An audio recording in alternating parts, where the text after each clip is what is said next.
Hello hi friends, అందరూ ఎలా ఉన్నారు? బాగున్నారా? నా నెక్స్ట్ వీడియో అయితే నేను విండోస్ ఫైల్ సిస్టమ్ గురించి చెప్పబోతున్నాను. Let's go and watch the video. First అయితే మనం ఫుల్ ఫైల్ హిస్టరీ గురించి అయితే తెలుసుకుందాం. ఫస్ట్ మన ఫైల్ సిస్టమ్ ఏదంటే FAT, ఫైల్ అలొకేషన్ టేబుల్. దీని యొక్క స్టోరేజ్ స్పేస్ వచ్చేసి ఓన్లీ 2 GB మాత్రమే. ఇది చాలా లైట్ వెయిట్ ఉంటుంది. ఓన్లీ మనకి స్మాలర్ స్టోరేజ్ డివైజులు ఉంటాయి కదా, వాటికి మాత్రమే పనికి వస్తుంది.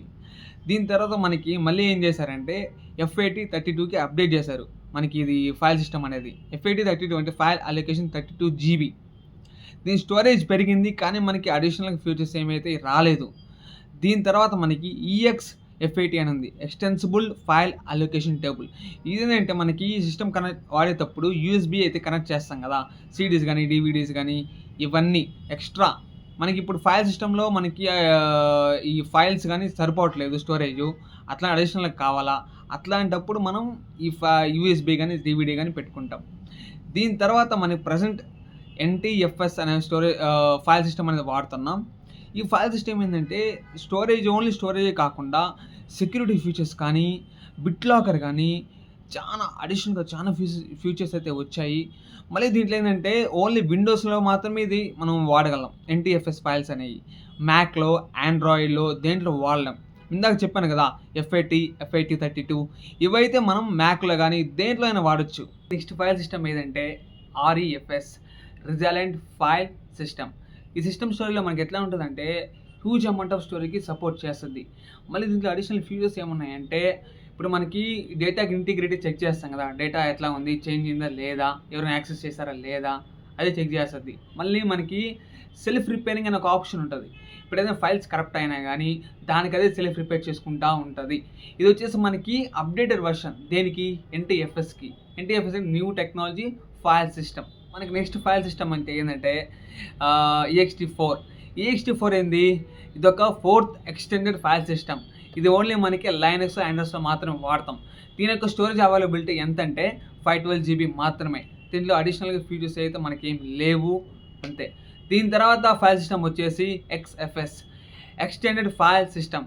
ఇదైతే మనం ఓన్లీ లైనక్స్లో మాత్రమే వాడతాం. ఎందుకంటే ఇది లార్జ్ అమౌంట్ ఆఫ్ డేటాని మనం స్టోర్ చేసుకోవచ్చు. మళ్ళీ దీంట్లో అడిషనల్గా ఏమున్నాయంటే మినిమల్ ఫ్రాగ్మెంటేషన్ ఒక ఫీచర్ ఉంటుంది. అంటే ఏంటంటే మనం ఇప్పుడు డేటా రాసినా కానీ రీడ్ చేసా కానీ పర్ఫార్మెన్స్ ఇష్యూ అనేది ఉండదు. స్కేలబిలిటీ కూడా చాలా ఎక్కువ. ఇది ఫైల్ సిస్టమ్ వచ్చేసి APFS. ఇది యాపిల్ ఫైల్ సిస్టమ్. ఇది క్రియేట్ చేసి మొత్తం యాపిల్ కంపెనీ వాళ్ళే. దీంట్లో ఏ వర్షన్లో రిలీజ్ చేశారంటే యాపిల్ హై సైరా 10.12.14 వర్షన్ అయితే రిలీజ్ చేశారు. దీంట్లో ఫీచర్స్ ఏముందంటే డేటా ఆటోమేటిక్గా మనకి ఎన్క్రిప్ట్ అయిపోద్ది. అయ్యడమే కాకుండా మనకి డేటా ఇంటిగ్రిటీ అని చెప్పే కదా, డేటా మనకి చేంజ్ అయినప్పుడు మనకి ఆల్రెడీ డేటా ఇంటిగ్రిటీ అని దీంట్లో ఇన్బిల్డ్గా ఉంటుంది. దీని తర్వాత వచ్చేసి మనకి ఎప్పుడైనా ఫైల్స్ అనేది కరప్ట్ అయినప్పుడు ఇది ఆటోమేటిక్గా ఫైల్స్ అని రీస్టోర్ చేసుకుంటుంది. గాయస్, ఇదైతే మనకి ఫైల్ సిస్టమ్ గురించి ఫుల్ డీటెయిల్స్ అయితే చెప్పాను. నెక్స్ట్ ఏం చెప్పబోతున్నా అంటే మనకి ఇప్పుడు పీసీలో C డ్రైవ్, D డ్రైవ్ ఉంటాయి కదా, అసలు ఈ C డ్రైవ్లో ఏం స్టోర్ అవుతాయి, మనకి విండోస్ కానీ, యూజర్స్ కానీ, ప్రోగ్రామ్ ఫైల్స్ కానీ ఇవన్నీ అసలు ఏం ఫోల్డర్స్ ఇన్బిల్ట్గా ఎందుకు ఉంటాయి, దీంట్లో ఏం స్టోర్ అవుతుంది అనేది ఇప్పుడు మీకు ప్రాక్టికల్గా అయితే చూపిపోతున్నాను. గాయస్ ఫ్రెండ్స్, నేను మీకు ఇప్పుడైతే ప్రాక్టికల్గా అయితే చూపిపోతున్నాను. ఫస్ట్ పీసీ ఓపెన్ చేసిన తర్వాత దీంట్లో మనకి 2 డ్రైవ్స్ ఉంటాయి, C డ్రైవ్, D డ్రైవ్. మనకి ఎప్పుడైనా కానీ ఇన్బిల్డ్ ఫోల్డర్స్ అనేవి ఆటోమేటిక్గా మనకి C డ్రైవ్లో అయితే స్టోర్ చేసి పెట్టారు. C డ్రైవ్ ఓపెన్ చేసిన తర్వాత మనకి చాలా ఫోల్డర్స్ ఉంటాయి. ఆటోడెస్క్ కానీ, డ్రైవర్స్ కానీ, ప్రోగ్రామ్ ఫైల్స్ కానీ, యూజర్స్ కానీ, విండోస్ కానీ, ఇవి నేను ఒక్కో ఫోల్డర్ గురించి మీకు ఇప్పుడే డీటెయిల్గా చెప్తాను. ఫస్ట్ మనకి విండోస్ ఫోల్డర్ ఉంది కదా, అది క్లిక్ చేయండి. క్లిక్ చేసిన తర్వాత మనకి సెర్చ్ బార్లో System32 అనే కొట్టండి. కొట్టిన తర్వాత ఇది ఫైల్ వస్తుంది. ఓపెన్ చేసిన తర్వాత మనకి ఫస్ట్ ఏం చెప్పబోతున్నానంటే .dll ఎక్స్టెన్షన్తో ఒక ఫైల్స్ ఉంటాయి. అదేంటే డైనమిక్ లింక్ లైబ్రరీ. ఇది ఎందుకు యూజ్ అవుతుంది అంటే మనకి ఏదైనా అప్లికేషన్ ఓపెన్ చేసినప్పుడు యూజర్ ఇంటర్ఫేస్ రావడం కానీ, బటన్స్ క్లిక్ చేయడం కానీ అన్ని దీంట్లోనే కాన్ఫిగరేషన్ చేసి పెట్టుంటారు. మీకు ఎగ్జాంపుల్ ఏం చూపిపోతున్నానంటే సెర్చ్ బార్లో రైట్ సైడ్లో user32.dll అని సెర్చ్ చేయండి. చేసిన తర్వాత మనకి చాలా ఫోల్డర్స్ అనేవి వస్తాయి. ఎక్స్టెన్షన్ గుర్తుపెట్టుకోండి బాగా, .dll. ఈ user32.dll మనకి విండోస్ మనం బూట్ ప్రాసెస్ అనేది సెకండ్ వీడియోని మీకు చెప్పాను. ఓపెన్ చేసినప్పుడు మనకి ఒక యూజర్ నేమ్ అని కొడతాం కదా, అది యూజర్ ఇంటర్ఫేస్ ఎట్లా వస్తుంది అంటే ఈ ఫైల్ అని ఉంటుంది. ఆ ఫైల్ పేరు వచ్చేసి డైనమిక్ లింక్ లైబ్రరీ. ఇదొక లైబ్రరీ. దీంట్లో అన్ని మనకి ఫంక్షన్స్ కానీ అన్ని స్టోర్ అయి ఉంటాయి. అప్లికేషన్ ఓపెన్ అవ్వడం కానీ, బటన్స్ క్లిక్ చేస్తే దాంట్లో మనకి యాక్సెస్ అవ్వడం కానీ ప్రతి ఒక్కటి దీంట్లోనే ఉంటుంది. నెక్స్ట్ మీకేం చెప్పబోతున్నానంటే డ్రైవర్స్ ఉంటాయి కదా. ఇప్పుడు మనకి డ్రైవర్స్ అంటే ఏంది, హార్డ్వేర్ని ఏదైనా మన ఫిజికల్ డివైజెస్ కానీ కనెక్ట్ చేసి ఒక డ్రైవర్ ఇన్స్టాల్ చేసుకుంటాం. కీబోర్డ్ కానీ ఎట్లా వర్క్ అవుతాయి, డ్రైవర్స్ ఉంటేనే వర్క్ అవుతాయి. కీబోర్డు, మౌస్, సిపియు ప్రతి ఒక్క దానికి హార్డ్వేర్ పార్టీకి ఒక డ్రైవర్ ఉండాలా. ఈ డ్రైవర్స్ ఎట్లా ఉంటుంది, ఎక్కడ ఉంటాయంటే రైట్ సిస్టమ్ 32లో వచ్చిన తర్వాత పైన పాతుంది, ఇది గుర్తుపెట్టుకోండి. ఇక్కడ డ్రైవర్స్ అని కొట్టండి. సెర్చ్ చేసిన తర్వాత ఇక్కడ ఒక ఫోల్డర్ వస్తుంది డ్రైవర్స్ అని. ఇక్కడ ఇది కాదు, ఫస్ట్ క్లిక్ చేయండి. చేసిన తర్వాత మీకు అన్నీ వస్తాయి .sys ఎక్స్టెన్షన్తో. ఇవి సిస్టమ్ ఫైల్స్ డ్రైవర్స్ రెండు ఒకటే.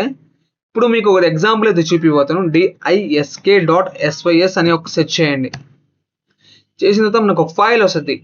ఈ ఫైల్ దేనికంటే మనకి హార్డ్వేర్ ఉంటుంది కదా, హార్డ్వేర్ని డైరెక్ట్గా మనం యాక్సెస్ చేయలేం.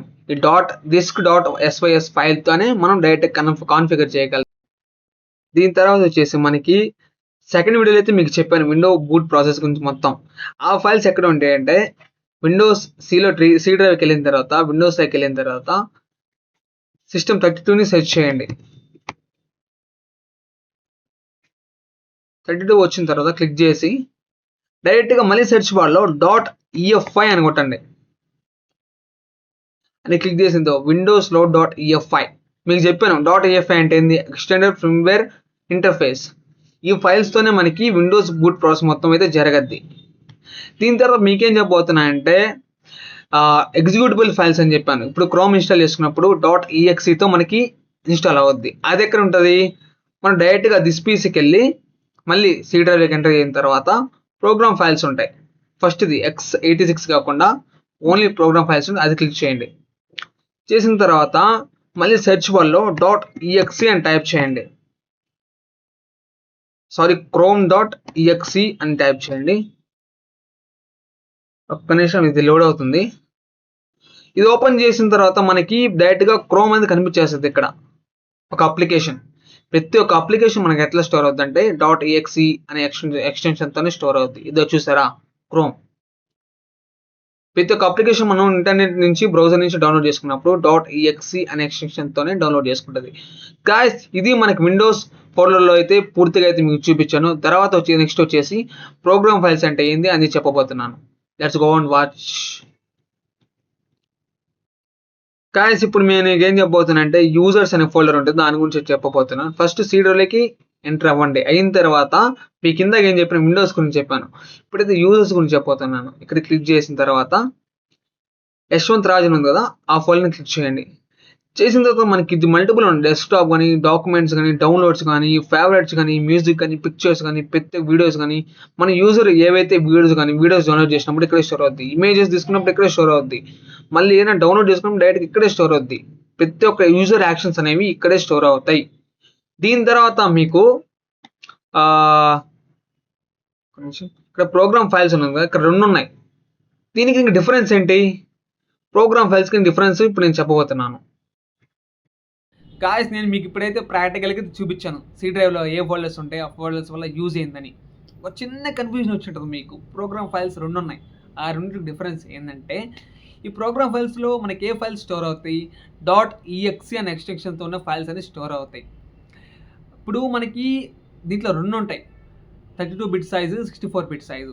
32 బిట్ సైజ్ అనేది ఏంది, 64 బిట్ సైజ్ అనేది ఏంది. ఇప్పుడు మనం క్రోమ్లోకి వెళ్ళి ఏదైనా మనకి గేమ్స్ కానీ డౌన్లోడ్ చేసుకున్నప్పుడు ఇక్కడ ఆప్షన్స్ చూపిస్తుంది 64 బిట్ సైజు, మళ్ళీ 32 బిట్ సైజ్ అనేది.